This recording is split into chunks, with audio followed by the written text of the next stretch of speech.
Guys, welcome to my channel the unfiltered Bhavna. तो आज की वीडियो का टाइटल और थंबनेल देख के आप लोगों को पता ही है कि ये वीडियो किस बारे में होने वाली है। तो हर साल की तरह इस साल भी भोले बाबा अमरनाथ जी की यात्रा शुरू होने वाली है और हम सारे भक्तगण उनकी बहुत बेसब्री से इंतजार कर रहे होते हैं इन दिनों का। तो वो क्षण आ चुका है और 3 जुलाई से ये यात्रा शुरू होने वाली है। तो अगर इस साल आप लोग भी अमरनाथ जाने के लिए प्लान कर रहे हैं तो ये वीडियो देख लेना, क्योंकि आप लोग ये वीडियो देख के हर चीज़ समझ जाएंगे कि वहाँ का रजिस्ट्रेशन कैसे कराना है, आपको क्या क्या डॉक्यूमेंट्स चाहिए होंगे और आपको कौन सी रूट से जाना चाहिए। तो बिना टाइम वेस्ट किए हम वीडियो को शुरू करते हैं। सबसे पहले मैं आपको बताऊंगी कि आपको वहाँ पे रजिस्ट्रेशन कैसे करवाना है। तो वहाँ जाने के लिए आपको चाहिए होगा मेडिकल सर्टिफिकेट, जिसको हम कंपलसरी हेल्थ सर्टिफिकेट भी बोलते हैं, CHC इसको बोला जाता है। तो ये वाला फॉर्म आपको जो उनकी श्राइन बोर्ड की जो ऑफिशियल वेबसाइट जो श्राइन बोर्ड का ऑफिशियल वेबसाइट है वहाँ से आपको ये फॉर्म मिल जाएगा। आप ये फॉर्म डाउनलोड करेंगे। उसके बाद अपने नज़दीकी गवर्नमेंट हॉस्पिटल में जाके, जहाँ भी आप रह रहे हैं वहाँ आसपास बहुत सारे गवर्नमेंट हॉस्पिटल होंगे, एक आध तो होगा ही, वहाँ जाके आप अपना मेडिकल सर्टिफिकेट कराएंगे। ये याद रखना कि ऑफिशियल जो आपको मेडिकल सर्टिफिकेट बनवाना है वो जो वैलिड है वो सिर्फ और सिर्फ गवर्नमेंट हॉस्पिटल का ही वैलिड है, प्राइवेट हॉस्पिटल से मत बनवा लेना। और हाँ, जब आप ये मेडिकल सर्टिफिकेट अपना बनवाने जाएंगे तो जब आप मेडिकल सर्टिफिकेट बनवाने जाएंगे तो आपको अपने साथ कुछ डॉक्यूमेंट्स भी लेके जाने पड़ेंगे। तो सबसे पहले कि आपको अपना आधार कार्ड लेके जाना है, जिसकी 3 फोटोकॉपी लेकर के जानी है, और साथ में अपनी 3 पासपोर्ट साइज फोटोज लेके जाना। तो ये आपको 2 डॉक्यूमेंट्स चाहिए होंगे और एक आपका फॉर्म। तो 3 चीज़ें आप अपनी लेके जाएंगे जब आप अपना मेडिकल सर्टिफिकेट बनवाने जाएंगे। जब आपका मेडिकल सर्टिफिकेट बन जाएगा, आपको वहाँ से रिसीव हो जाएगा गवर्नमेंट हॉस्पिटल से, उसके बाद आपको दूसरी चीज़ क्या करनी है, बैंक में जाके परमिट लेना है। बैंक में जाके परमिट कैसे लेना है, अगेन आपको श्राइन बोर्ड की वेबसाइट से जाकर के उनका बैंक स्टेटमेंट वाला फॉर्म डाउनलोड करना है, उसका प्रिंट आउट निकालना है, और जो आपको मेडिकल सर्टिफिकेट आपके हॉस्पिटल से मिला है वो अटैच कर लेना अपने बैंक वाले फॉर्म में, ठीक है। और साथ ही में अपना आधार कार्ड की एक फोटोकॉपी और अपनी पासपोर्ट साइज फोटो। तो ये 3-4 चीज़ें आपको परमिट लेने जाने के लिए चाहिए होंगी जब आप बैंक जाएंगे परमिट लेने के लिए। बेसिकली वही एक ऑनलाइन रजिस्ट्रेशन है और लास्ट स्टेप है परमिट।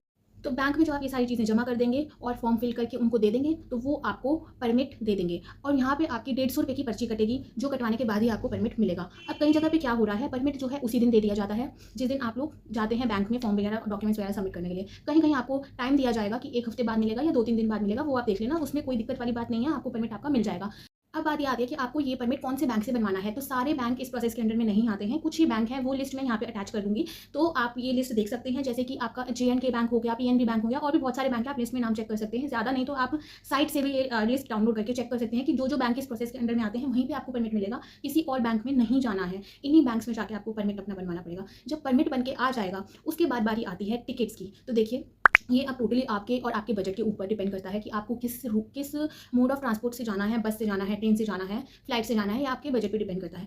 तो मैं आपको लगभग आइडिया भी दे देती हूँ कि अगर आप बस से जाते हैं तो बस में देखिए, अब इसमें भी 2 तरह का होता है, या तो आप स्लीपर बस में जा रहे हैं, स्लीपर बस में जा रहे हैं, या फिर सिटिंग बस में जा रहे हैं, तो वो टोटली वेरी करते हैं थोड़े थोड़े रेट।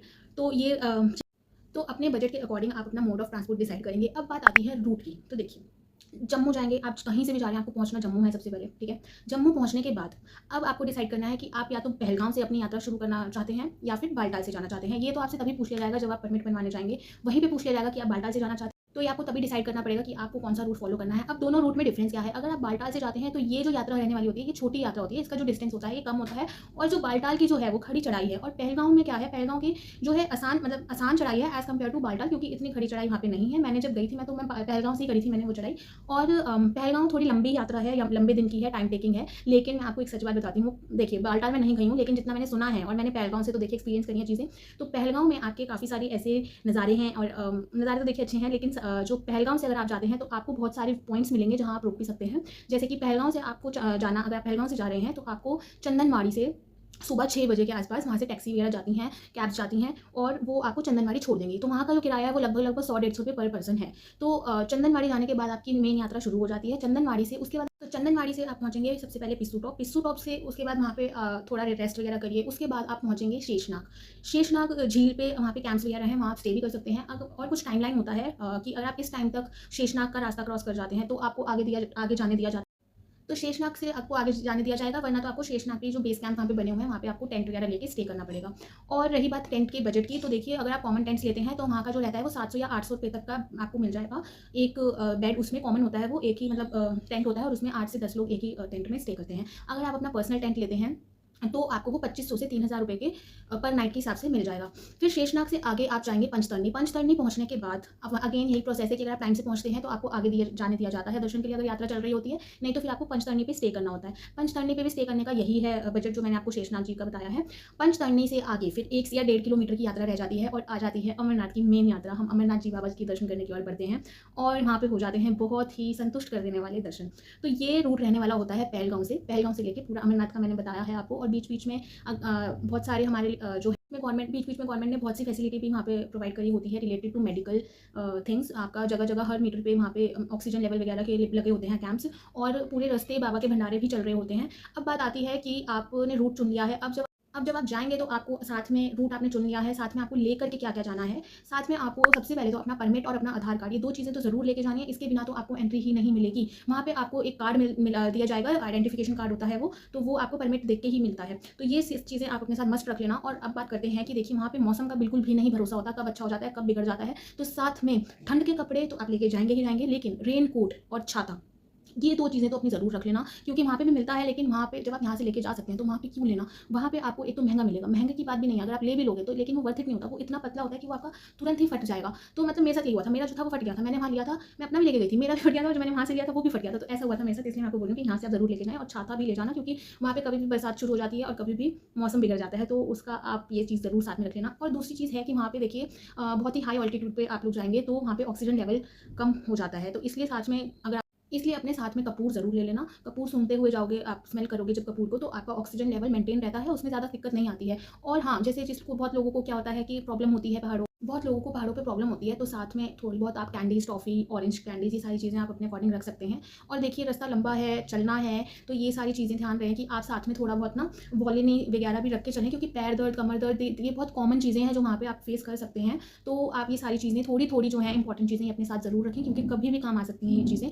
और सबसे इम्पॉर्टेंट टिप मैं आपको देने वाली हूँ कि अपना जो लगेज है कम से कम रखना, क्योंकि वहाँ पे आपको खुद भी चलना है। अगर आप चल के ही पूरा सफ़र, पूरी यात्रा करना चाहते हैं तो आपका लगेज जितना कम रहेगा उतना आपके लिए फ़ायदा है। बाकी वहाँ पे पिट्ठू भी है, चलते रहते हैं कि जो आपको अगर पैदल चल रहे हैं तो आप अपना सामान उनको दे सकते हैं, वो आपका सामान वहाँ तक पहुँचा देंगे जहाँ तक आपको पहुँचना है।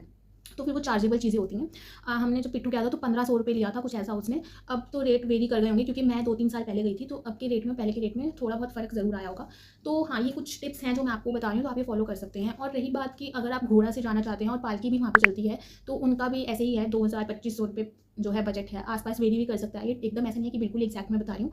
मैं आपको आइडिया दे रही हूँ कि लगभग इतना। तो ये सारी कुछ बहुत ही इंपॉर्टेंट चीज़ें थी जो मैं आप लोगों के साथ शेयर करना चाहती थी। मुझे लगता है कि मैंने काफ़ी सारे पॉइंट्स इस वीडियो में कवर कर लिए हैं। और अगर आपको कुछ पूछना है या मेरे से कोई ऐसी बात रह गई है जो इस वीडियो में मैं नहीं कर पाई हूँ, तो आप कमेंट सेक्शन में बता सकते हैं, मुझसे पूछ सकते हैं। अगर मुझे लगेगा कि उस टॉपिक रिलेटेड मैं वीडियो बना सकती हूँ तो मैं वीडियो ज़रूर बनाऊंगी, नहीं तो मैं कमेंट में ही आपको बता दूंगी। तो मेरे हिसाब से मैंने बहुत सारी चीज़ें कवर कर दी हैं, इनफैक्ट सारी ही चीज़ें कवर कर दी हैं रिलेटेड टू अमरनाथ यात्रा 2026। तो आशा करती हूँ आपको वीडियो बहुत अच्छी लगी होगी, हेल्पफुल लगी होगी, इन्फॉर्मेटिव लगी होगी। अगर अच्छी लगे तो वीडियो को लाइक कर देना, चैनल को सब्सक्राइब कर देना। जय भोले बाबा की, भगवान आपकी यात्रा मंगलमय करे, शुभ करे। Happy journey, bye.